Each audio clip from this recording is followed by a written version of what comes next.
The iron gate opened at 6 in the morning on a gray Tuesday in Baltimore. Denise Carter, 38, took her first step out of the Maryland Correctional Institution for women holding only a plastic bag with her belongings. 10 years. 3,650 days away from everything she loved. Her eyes burned in the sunlight, something so simple that had become a luxury. She breathed in the cold November air and felt the weight of freedom pressing against her chest. The sharp wind hit her face, and she closed her eyes for a moment, trying to memorize that feeling. Freedom. A word she had repeated to herself every night, like a silent prayer. The prosecution had finally admitted its mistake. The fingerprints at the crime scene were never hers. The real perpetrator of the jewelry store robbery, a man named Vincent Marsh, had confessed 3 months earlier, dying in a hospital bed with terminal cancer. He said he didn't want to die with that weight on his conscience. Denise had always known the truth. Now the world knew too. But knowing didn't give back a lost decade. It didn't return the birthdays, the Christmases, her youngest son's first words. It didn't erase the nights crying in a cold cell, swearing innocence to walls that never answered. She took an intercity bus with the $40 the state offered as initial compensation. $40 for 10 stolen years. The math of injustice never made sense. 2 hours on the road to Riverside, the small town where she had built her life before everything fell apart. Through the foggy bus window, she watched the landscape change, Baltimore's industrial buildings giving way to open fields, then the first suburban houses. She remembered when she and Marcus had driven down the same road almost 15 years ago, looking for a safe place to raise their children. Riverside seemed perfect. Tree-lined streets, neighbors who knew each other by name, schools with good reputations. The American dream wrapped in a small town. When she got off at the bus station, her legs were shaking. Not from cold. From fear. From anticipation.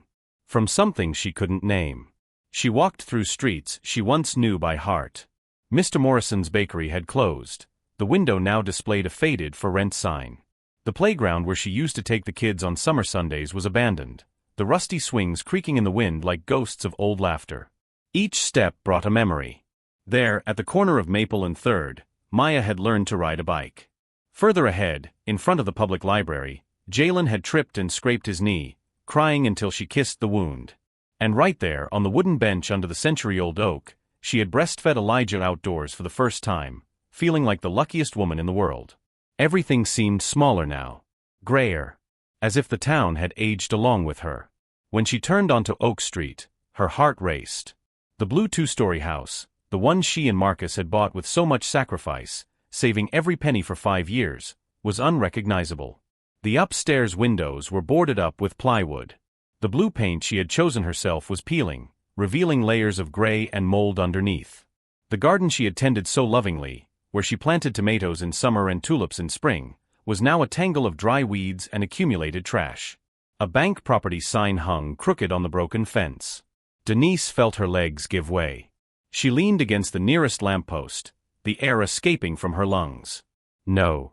It couldn't be. That's when she heard a voice behind her. "You're their mother, aren't you?"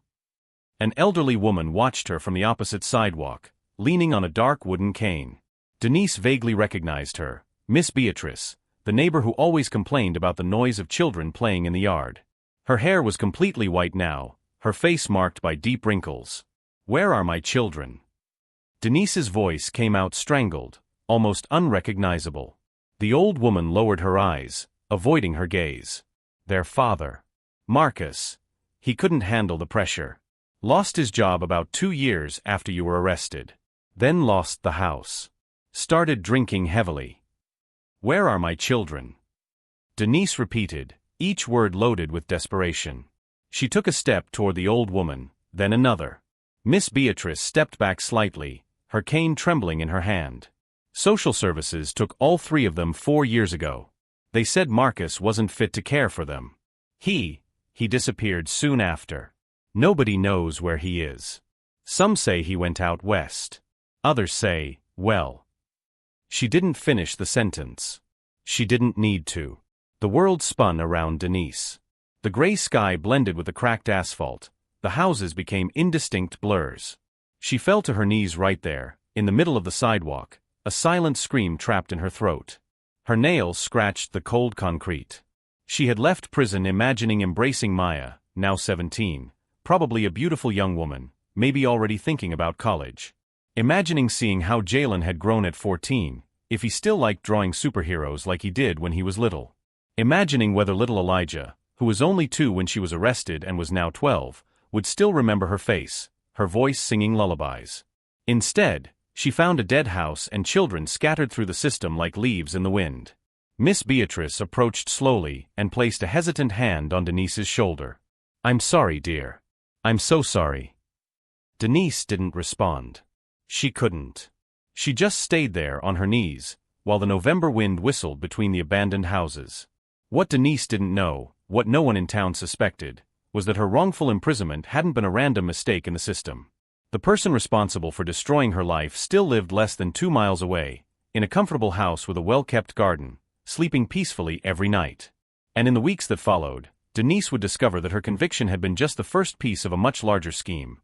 A scheme built on old lies, dirty money, and mouths that had been paid to stay silent for an entire decade. If stories of struggle and resilience touch your heart, subscribe to the channel. What would happen next would change not only Denise's life but would reveal secrets an entire town had fought to keep buried. Denise spent her first night of freedom at a homeless women's shelter, 3 blocks from the Riverside bus station. The thin mattress smelled of cheap disinfectant. Around her, other women slept, or pretended to sleep, each carrying their own stories of downfall. She didn't close her eyes for a single second. She lay there in the dark, doing mental calculations. Maya was 7 when Denise was arrested. Jalen was 4. Elijah was only 2, still in diapers, still reaching out his chubby little arms asking to be held. Now they were strangers. Teenagers who probably didn't even remember the sound of her voice. When the sun rose, Denise was already up. She washed her face with cold water and left with a single goal: find her children. The social services office was in downtown Riverside, in a red brick building. The receptionist, a blonde woman with thick glasses, looked up with professional boredom. "Can I help you?" "My name is Denise Carter. I was in prison for 10 years. My 3 children were placed in foster care 4 years ago. I need to know where they are." The woman studied her with that look Denise knew well. The look of someone who's already decided who you are before hearing your story. "I'll need you to wait. Someone from the department will call you." Denise waited. 1 hour. 2. 3. When they finally called her name, she was led to a small windowless room. Behind a metal desk, a gray-haired black woman was waiting. Her eyes were different. There was compassion there. "Mrs. Carter, I'm Gloria Hawkins, supervisor of complex cases. Where are my children?" Gloria sighed and opened a yellowed folder. "The case is complicated.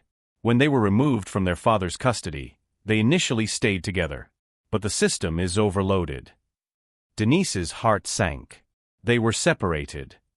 "Yes. Maya is in a group home for teenagers in Essex. Jalen was placed with a family in Towson. And Elijah." Gloria hesitated. Just a second, but Denise noticed. "What happened to my youngest?" "Elijah was adopted 2 years ago." The word hit Denise like a punch. "Adopted? I never signed anything." "When you were convicted, the state initiated a process to terminate parental rights. Your husband didn't appear at the hearings. The court understood that. I was in prison. I didn't abandon my children. I was torn away from them." Gloria waited in silence. Then she said quietly, "I know. That's why I'm going to help you." Denise blinked, surprised. "When I heard you were being released, I pulled your file. I read the original case records. And there are inconsistencies." "What kind of inconsistencies?" Gloria lowered her voice. "The termination process was conducted with unusual speed. It normally takes years. Yours was resolved in 8 months. And the judge who signed," she paused, "was the same one who convicted you for the robbery." Denise felt a chill. "What does that mean?" "It means someone really wanted you to lose your children. Someone with influence." "I want to see my children. All 3 of them. Maya and Jalen, I can arrange supervised visits. It will take weeks, but it's possible."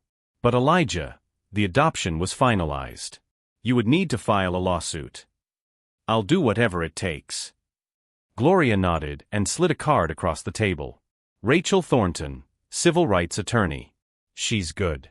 And she doesn't charge those who can't pay. Denise took the card. When she got up to leave, Gloria added, "The judge who signed both your conviction and the termination of parental rights? He retired last year. Bought a $2 million mansion in Ellicott City." Denise frowned. Do judges make that kind of money? No, Gloria replied. They don't. That night, back at the shelter, Denise stayed awake again. But this time she wasn't just suffering. She was thinking. Someone had framed her. Someone had accelerated the loss of her children. Someone had paid off a judge. The question hammering in her mind was no longer why. It was who. And in the shadows of her memory, a face began to emerge. A face she knew. A face she once called a friend.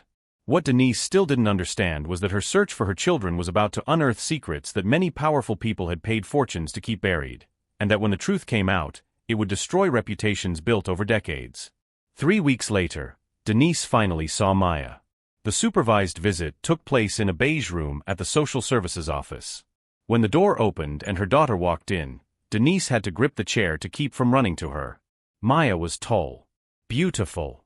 The same almond eyes as Denise, the same delicate nose. But there was something hard in her gaze.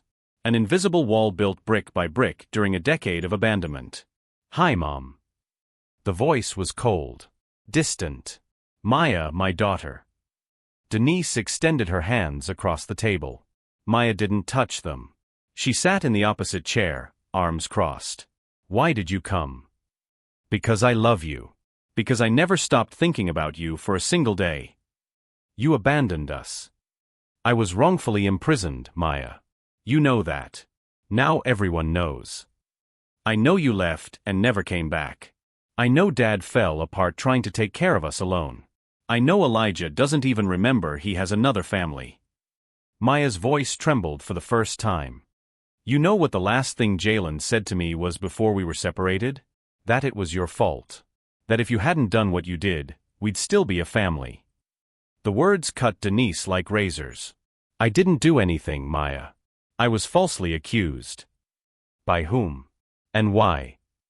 "Do you remember Vivian?" Maya frowned.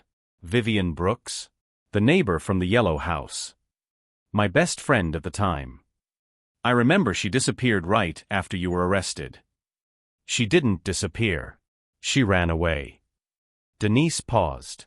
It still hurt to talk about this. Vivian was Vincent Marsh's mistress, the man who confessed to the robbery before he died. Together, they planned the heist. But when the police started investigating, they needed someone to blame. "And they chose you." "Vivian chose me. She planted the evidence. Gave the anonymous tip. Paid the judge to guarantee my conviction." Maya shook her head in disbelief. "But why? What did you do to her?" Denise swallowed hard. This was the hardest part. "Nothing. I did nothing. She wanted your father." The silence that followed was suffocating. Vivian was obsessed with Marcus. She had letters, Maya. Letters that Rachel found in a safe deposit box in Delaware. Years of obsession. She described how she watched our marriage, how she planned every detail to get me out of the way. Denise's voice faltered. "You know what else was in those letters? Vivian went to my trial. Every day. She sat in the back row and watched. And in the letter from that day, she wrote that she smiled when the judge read the sentence.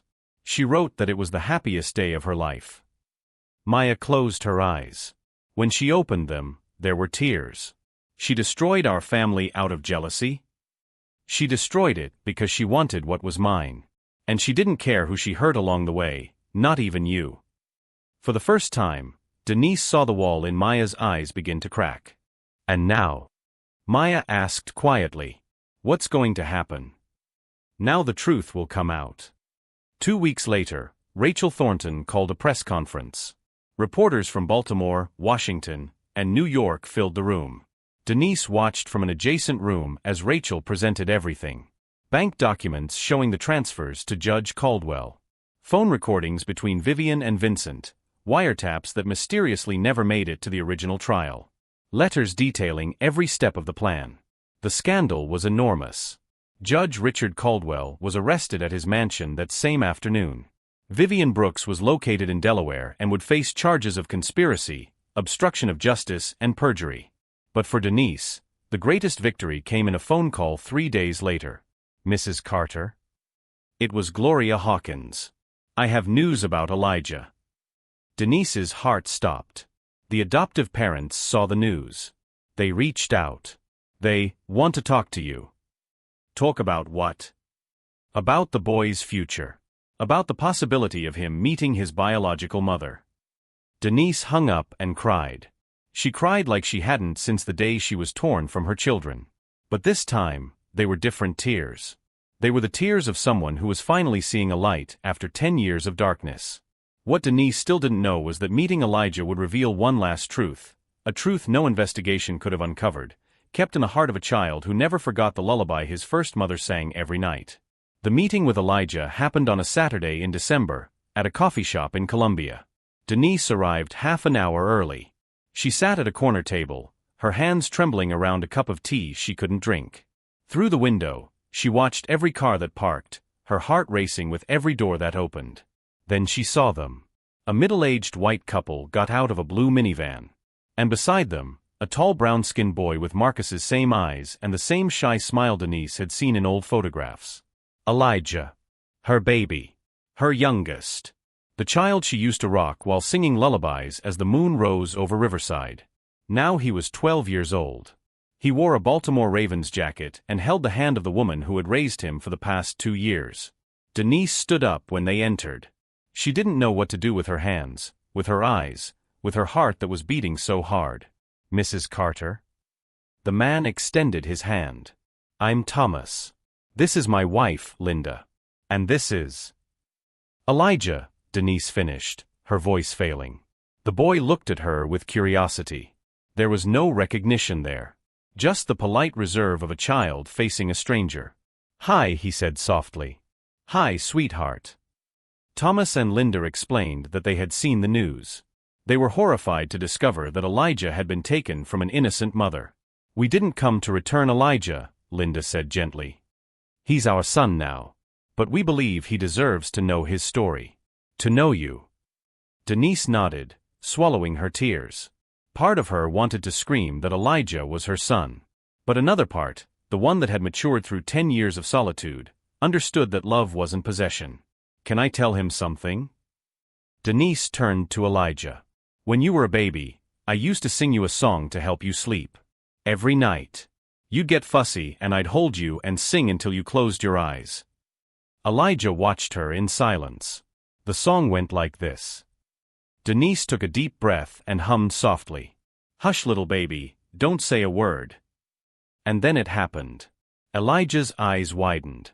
And he finished. "Mama's gonna buy you a mockingbird." "You remember," Denise whispered. "I dream about that song. Since I was little. I wake up sometimes with it in my head and never knew where it came from. It was me. It was me singing to you." Tears streamed down Elijah's face.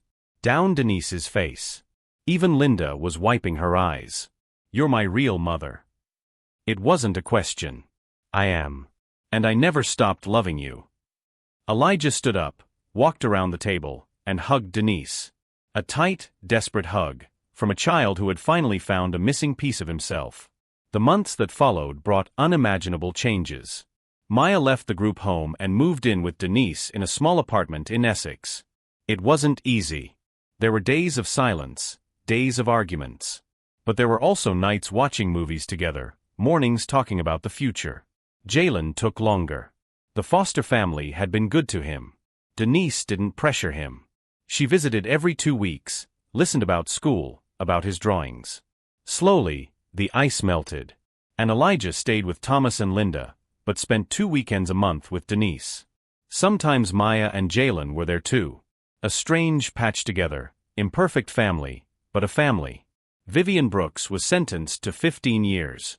Denise saw her at the trial, Thin, aged, empty eyes.